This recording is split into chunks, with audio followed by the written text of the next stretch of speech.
Hello everyone, we begin a press conference after a bilateral meeting between NATO's Supreme Allied Commander Europe, General Alexus Grynkewich, and the Lithuanian Minister of Defence, Ms. Dovile Sakalienė. We also have Lithuania's Chief of Defence, General Raimundas Vaiksnoras, present at the conference. We'll have time for questions after the statements, and both of the speakers will take 2 questions each. The opening statement belongs to Minister Sakalienė. So hello everyone. Since we agreed that we are going to have this press conference in English, so I'll just make my initial points in English. First of all, really thank you for being here, General. We really appreciate that. This is a difficult time for all of us, and what happened in Poland, of course, understandably raised a certain level of anxiety in Lithuania as well. Every one of us on the eastern flank are facing certain risk every single night. So your support and our joint work is really what matters to make our society safer, to make the eastern border of the alliance safer. We discussed with the Supreme Allied Commander certain measures that we've taken nationally, also certain measures that could be taken additionally on the NATO scope. And also, of course, we discussed a bit the force posture of United States troops, because that is something that we all are very much concerned about. So regarding national measures, just to remind what we've done from our side, because homework is also what matters, and what we need to do first of all before asking anything of anyone else. So we significantly shortened decision-making and authorized military to intercept and neutralize targets, and prepared our legislation that could enable safe conduct of NATO forces in the sky without any fear to damage civilian objects in the yet peacetime. We have started national operation to increase detection of threats on the lower altitudes, and deployed air defense units supported by mobile groups from the land forces to increase the protection of our eastern border. And we worked on the additional procurement package to increase capabilities to detect and intercept drones, which will amount to additional €500 million. Regarding air defense, we discussed about perception shift from air policing to air defense. And we, from Lithuania's side, we have prepared a position paper, and I'm hoping to discuss it right after our press conference with my colleagues, the 3 Baltic defense ministers. We are going to have a VTC about that, because we feel that it is time to go from air policing to air defense and have additional capabilities and a different concept. So I presented the Lithuanian position that NATO should conduct air defense mission in our region, and I'm really hoping for certain assessment and certain measures if that would be possible. Of course, it needs additional capabilities such as ground-based air defense assets, sensors, and effectors. We discussed also with Secure on the additional deployment of sensors to better detect drones, and we are working on that matter with our allies. Hopefully we will have some results soon. NATO is ready to support national and regional efforts with a wide range of options, starting with already enhanced intelligence and detection sharing to the future deployments of additional assets and joint specialized exercises aimed to address the new types of threats. And this demonstrates Secure's precise and forward-looking understanding of the situation. We are extremely grateful for that. NATO posture management in the context of Zapad exercises and new evolving threats is adequately addressing the situation. So we just have to keep the pace and support Secure with timely political decisions from our side. And then, considering the second hat that Secure is wearing, the United States, so we discussed our position regarding the posture of United States troops in Lithuania in particular, and on the eastern flank in general. I presented the perception of the deterrent factor of United States troops that it has in Lithuania. It's crucial here to deter Russia, and Lithuania, of course, is providing a great host nation support, so we are hoping to see Secure, if his schedule will allow, in the opening of a new infrastructure for United States troops shortly. Well, thank you, Minister, and thank you, General, for hosting me here today. It's a real honor to be here on my first visit to Lithuania as Supreme Allied Commander Europe, especially on September 11th. As we remember the events of that day, it's also important to recall what happened in the days that followed. For the first and only time in NATO's history, allies invoked Article 5 of the Washington Treaty, our collective defense clause. Allies made clear that they stood with the United States on that dark day, and they responded to the immediate need in the days after the attack, deploying air capabilities to help defend America's skies. And while Lithuania was not yet a member of NATO at the time, your commitment to our collective defense was clear as you were among the first to join us in the war on terrorism. And today, Lithuania is a model ally, a strong ally, and a true friend. You are committed to us, and we are committed to you. You recognize that Article 3 of the North Atlantic Treaty is just as important as Article 5. You recognize national and collective resilience is a foundation for credible deterrence and defense. This strength is vital for safeguarding our people. I'd like to take a moment to talk about your commitments. Lithuania is a leader in defense spending, investing over 4% of GDP, and you're not stopping there. NATO welcomes your recent decision to invest 5 to 6% of GDP in defense from 2026 to 2030. This is an example that this sets an example for all of our allies and sends a strong message to any potential adversary. Lithuania also contributes to NATO Mission Iraq and the NATO Security and Assistance and Training Mission for Ukraine. And I welcome that Lithuania has decided to increase its troop contribution to KFOR in Kosovo. You've purchased dozens of the latest Leopard tanks from Germany, Lithuania's largest defense procurement to date. And you plan to scale up Lithuania's land forces to deliver a mechanized division and 3 brigades. This will deliver real capability to the alliance. In light of recent events, it's also worth highlighting your work on the political front within the alliance.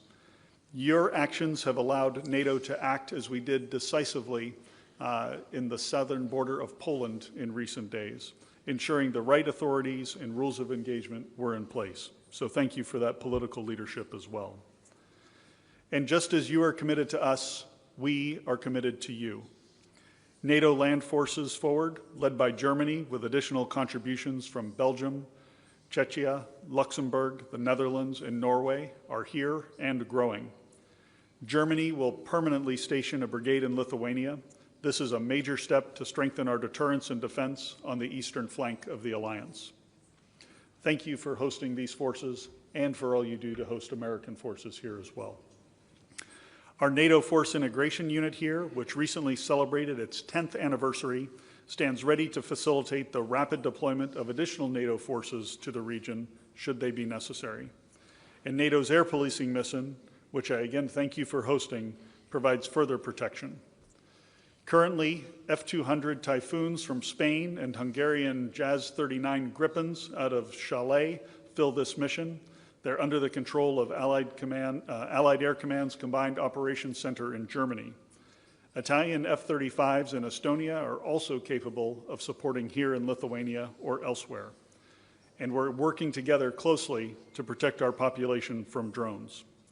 Following the drone crash in Lithuania in August, and at my direction, Allied Air Command dispatched a team here last month to assess air defenses and provide recommendations back to me.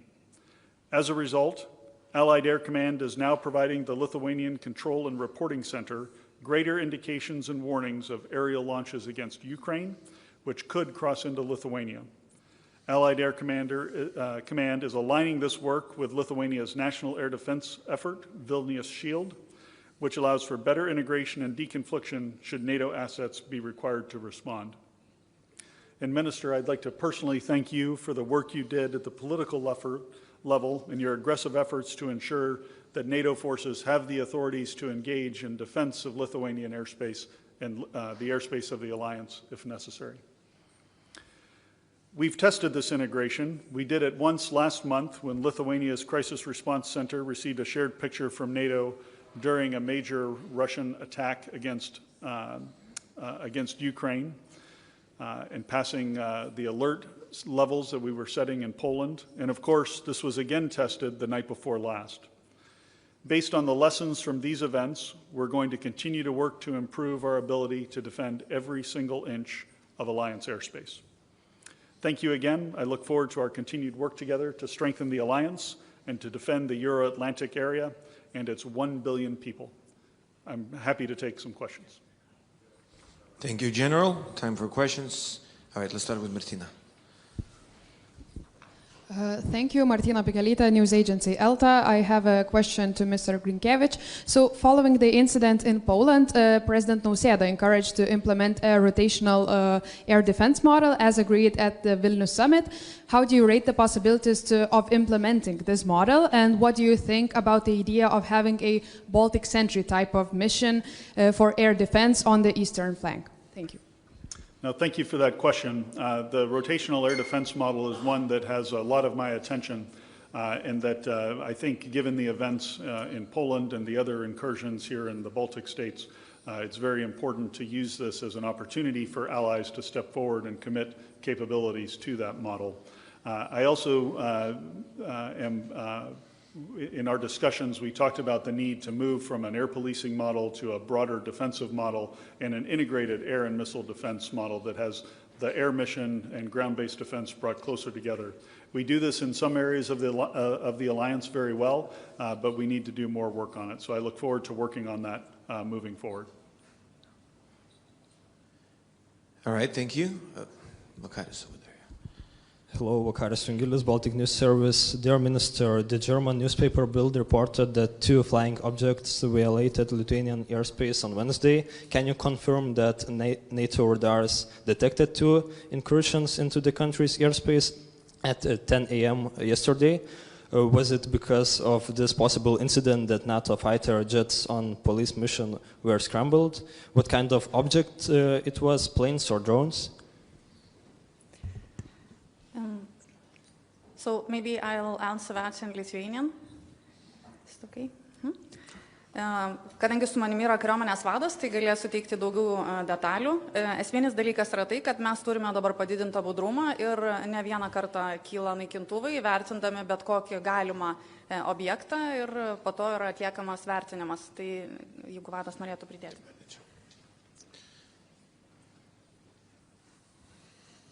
Tai sveiki visi. Iš tikrųjų dabar padidintas jautrumas, kaip ir ministras minėjo, mes kiekvieną atvejį, kuris galimai galėtų mums nurodyti, kad tai yra kažkokie skrendantys objektai, imamės visų priemonių, kad būtų pakelti naikintuvai, jeigu tai įmanoma. Ir šiuo konkrečiu atveju, apie kurį jūs minate, Bild, aš nežinau, iš kur jie paėmė tą informaciją, bet aš nelabai galiu komentuoti gandų. Mes galim tik tai pasakyti, kad mes šiai dienai organizuojam savo gynybą, mūsų priemonėm, kurios yra, stebėjimą ir, aišku, žiūrime labai intensyviai, kas vyko Lenkijoje. Mes patikrinome visus signalus ir nebuvo fiksuota jokių objektų. Tyčigė, Vaidai, kuris jau čia norit pirmas. Vaidas Saldžiūnas, Delphi. General Grynkewich, question for you regarding the drone incursions. Now, it's been confirmed that not only Polish Air Force, but also Allied aircraft have been engaged in that operation.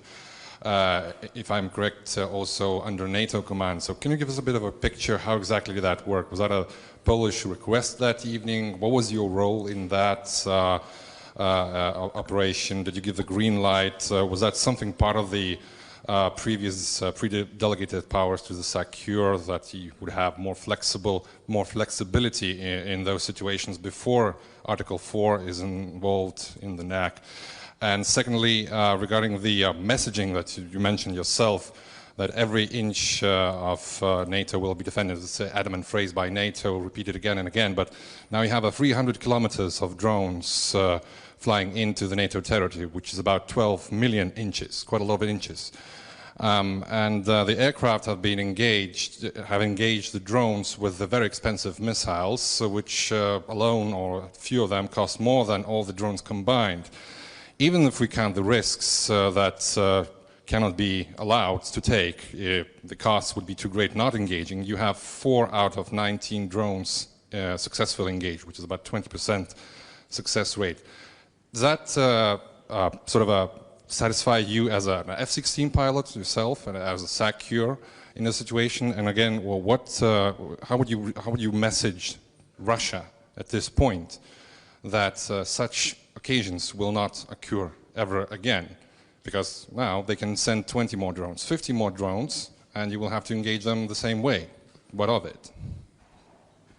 Thanks. A good series of questions. And the first thing that I'll start with is NATO had the authorities. We had the rules of engagement in place. No one needed to call me because of the authorities that SACEUR has and the further delegation of those authorities.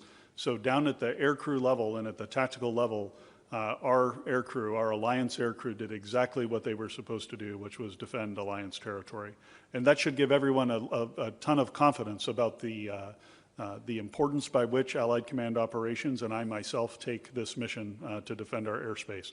I don't hold it at my level. By the time they get me on the phone, the fight will be over. But I trust Alliance aircrew and Alliance forces to execute that mission every single day. And we'll do the same anytime something is coming toward Alliance territory. It was well executed. I'm sure there are lessons that we'll learn that can make us better, but it was very well executed. I'm very proud of our team that did this. You mentioned the challenge of the geography and the space and the volume of drones that we could face. We are learning a lot of lessons from the war in Ukraine about how to handle these challenges. The air policing mission that we have in Poland is one of our enhanced vigilance activities that's been in place since 2022. SACEUR has been given this responsibility. And we've continued to refine these procedures and ensure that we could execute with the professionalism that we did yesterday. Looking forward, there's absolutely more to be done.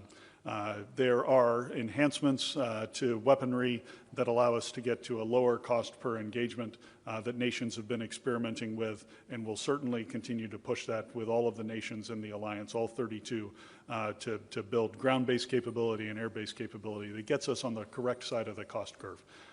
But when you're an operational commander and you have a capability and there's an attack or an incursion into your airspace, the cost of the weapon doesn't matter at that moment in time. You're going to use it to defend our population, and I'm very proud of our people who did. All right, Žygimantas, yeah? I'll break the protocol and give one more. Žygimantas Abromaitis, Lithuanian national broadcaster. Sir, as a pilot yourself, you've mentioned right now that any missile, anything that works should be done and prepared to basically destroy any enemy target which incurs into our territory. But since there were like 20 drones, and my colleague mentioned like, what if there will be 50, 100 drones, a swarm of drones? Do NATO has abilities and capabilities to neglect such swarms and bigger obstacles? Because we definitely know that a fighter jet has like 4 to 6 missiles, and it's not enough to neglect such many of drones. And if there is a possibility, of that attack, so what are the options for you? So a couple of things on the particular drone attack or the drone incursion for context. We do not yet know if this was an intentional act or an unintentional act. And I would also have low confidence in any numbers that you've heard of the number of drones. These are the number of sensors that we have, overlapping tracks. As we try to account for that and go into the technical details, we'll get a better understanding of how many there were. But I would not be able to tell you with any confidence today that it was 20 or that it was 10. We just have to get into the technical details to just figure that out, to debrief the crews that were up, see what they saw, etc. Anytime you're using aircraft to defend against a drone attack like this, and I've got a fair amount of experience from this from my time in the Middle East, you have to make choices about which drones to intercept and which ones not to, based on the number of aircraft you have airborne. If something is going out into a field, you might let it go versus it's heading toward an airfield that's critical to your combat operations. So I'm confident that the aircrew and the forces made the right decisions about what they could do with the resources that they had. But we will learn lessons. We will learn of things that we need to enhance our posture to handle these limited incursions.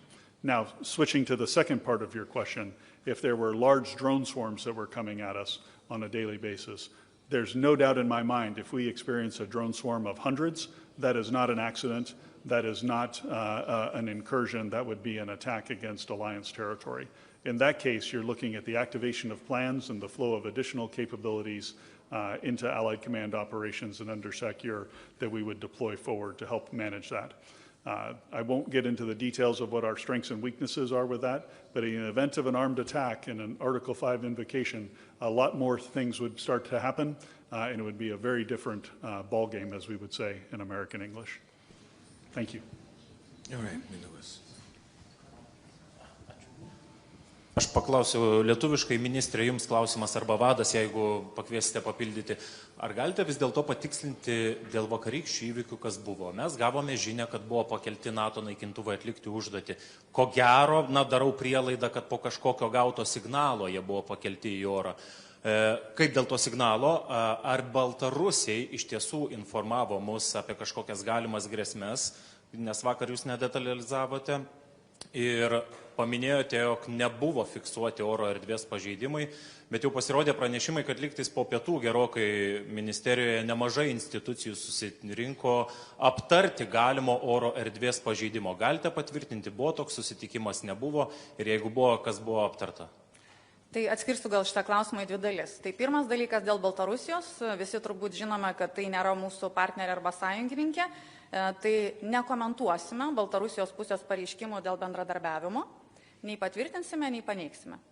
Kalbant apie reagavimą į oro erdvės pažeidimus, tai nebent vadas norėtų dar papildyti, bet esmė yra tokia. Kaip ir sakiau, mes keliame dabar periodiškai į orą naikintuvus, reaguodami į bet kokius signalus, ir tai vyksta iš principo dabar kasdien. Jo, kad būtų šiek tiek aiškiau, vakar 3 kartus netgi buvo pakilę reaguoti į bet kokias, ar tai būtų meteorologiniai, ar galiu tik tai pasakyti, kad nieko nebuvo fiksuota, todėl neturim ką komentuoti. Kad tyrimai vyksta, kad stebime, kas galėtų būti, tai faktas tai yra nuotolinė, nuolatinis būsena, kaip ir visam planavime ir informacijos dalinimasi. Tai gal tiek. Dėl susitikimo, tai turbūt patys suprantate, kad bendradarbiavimas tarp institucijų yra kritiškai svarbus. Ir tai, kad mes dabar turime ženkliai geriau veikiantį algoritmą ir sąveiką tarp institucijų, taip pat padeda mums greičiau reaguoti.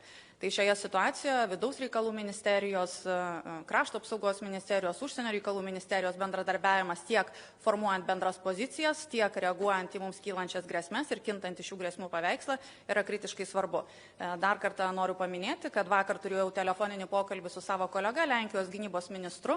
Su juo kaip tik aptarėme tai, ką ir šiandien vyriausiam sąjungininkų pajėgų Europoje vadui minėjau, ir apie tai diskutavome, kaip galėtų atrodyti galbūt arba formatas kaip Baltic Sentry tipo misija, kuri būtų skirta oro gynybai rytų flango pasienyje, arba kaip galėtų būti transformuota oro policijos misija į oro gynybos misiją. Ir kaip ir sakiau, taip pat planuojame su kitomis Baltijos šalimis Lietuvos paruoštą pozicijos dokumentą finalizuoti ir tikėtina pateikti kaip bendrą. Taip pat palaikysime bet kokius papildomus pajėgumus ir laukiame artimiausiu metu atsakymo dėl papildomų pajėgumų sensorių srityje gavimo taip pat.